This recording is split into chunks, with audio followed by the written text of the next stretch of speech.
Thank you very much. That all seemed very technical and complicated, what was said about the algorithms. I'll be talking about something more down to earth maybe, and something that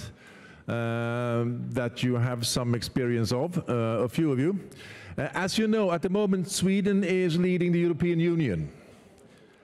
We do this with great pride, and we took over after our Czech friends.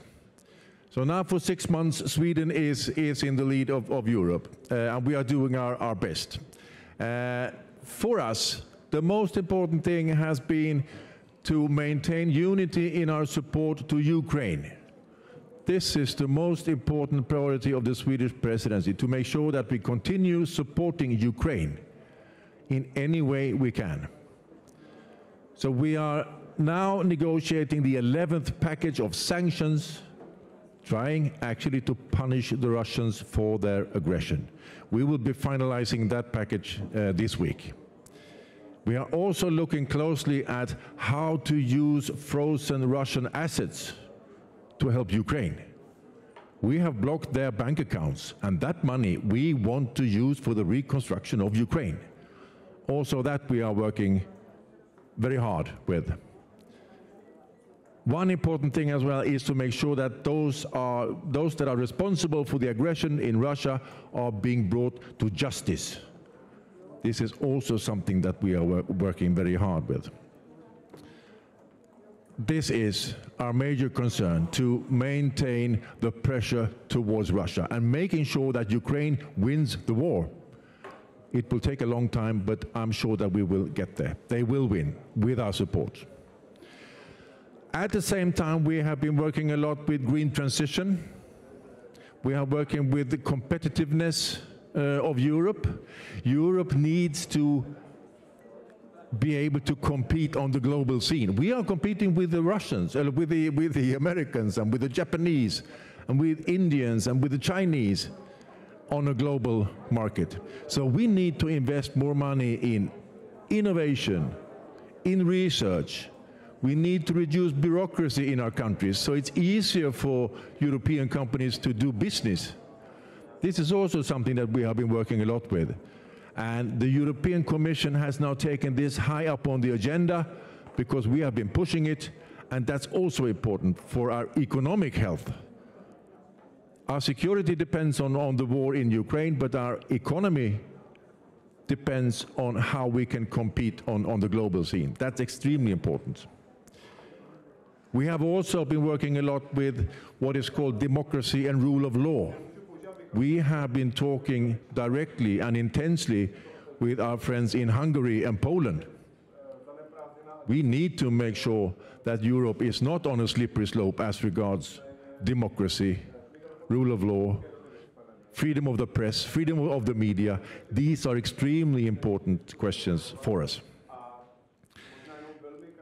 In working with this, we took over from the Czech Republic. And all our priorities, they actually are an echo of what the Czech Republic did. So we have taken over the Czech agenda. And that's the way it is intended these days. We have been working in a trio: France, Czech Republic, and Sweden. Now we have taken over what you were doing on the Czech side. And doing that, we realized how good state civil servants are in this country. I saw the overriding, the motto for your conference is, the Czech Republic needs a trustworthy, competent, open and self-confident public administration to meet the challenges of an interconnected world. To some extent, you actually have this. At least you had it for these 6 months. And this would be my message today. You need to continue working as you did during the presidency. This came as a big surprise to many, not least to our Czech friends, that they did so well in Brussels. You're laughing, but it was a surprise to some. But we have seen the resources and the depth and the creativity with our Czech friends, and they did a fantastic job for 6 months. The trick now is to stay up there, to maintain this. When I've been here for 3 years now, in August. When I came here, people told me that the Czechs are excellent. They have the same priorities like Sweden. We think much alike. But they are too passive. They are always taking a step back. They're always being cautious. They're always skeptical towards anything coming from outside. This country has been dominated by the Austro-Hungarian Empire, by the Nazis, by the communists. Of course, there was a rather skeptical attitude towards new rules coming from Brussels. That's one explanation. But you have actually managed during these 6 months to take a step back, high up on the barricades. And this you did, of course, also on the basis of your historical experiences. What happens now in Ukraine, that is a repetition of what happened here in 1968. It's only so much more brutal and violent. But the phenomena is the same. The Russians want to block Ukraine's road towards democracy in the same way that they wanted to do in this country in '68. On this basis, you have been able to do fantastic things in Brussels because you saw this happening early. And you could tell other countries like us that we told you so. We knew this. So for these 6 months, we have been listening to the Czech Republic. And is this dead now? Hello. Many researchers say that history is now gravitating towards Central Europe. This is becoming a more important country. And what you need to do now is to stay up there. You need to work as you did during the presidency, also in everyday life. The presidency, quite often, we are working along that formula, and so did you. We are talking about a Brussels-led presidency. Okay. That means that our people in Brussels, they can decide how to negotiate. We show them a lot of confidence. We give them a lot of room to make their own decisions. It's not all being decided in Stockholm or in Prague. We need to let our people in Brussels negotiate and do their stuff.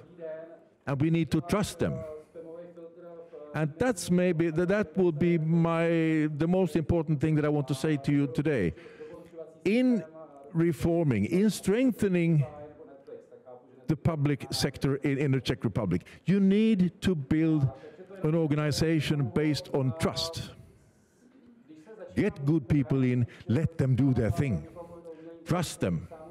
And through this trust, they will grow and they will do fantastic things, but you need to trust them. If you have a boss at head office deciding all the details far down into nuts and bolts, you will not succeed. You need to build a system where you can trust each other. And this is maybe my most important message. But what I would like to say to you is, congratulations. Well done.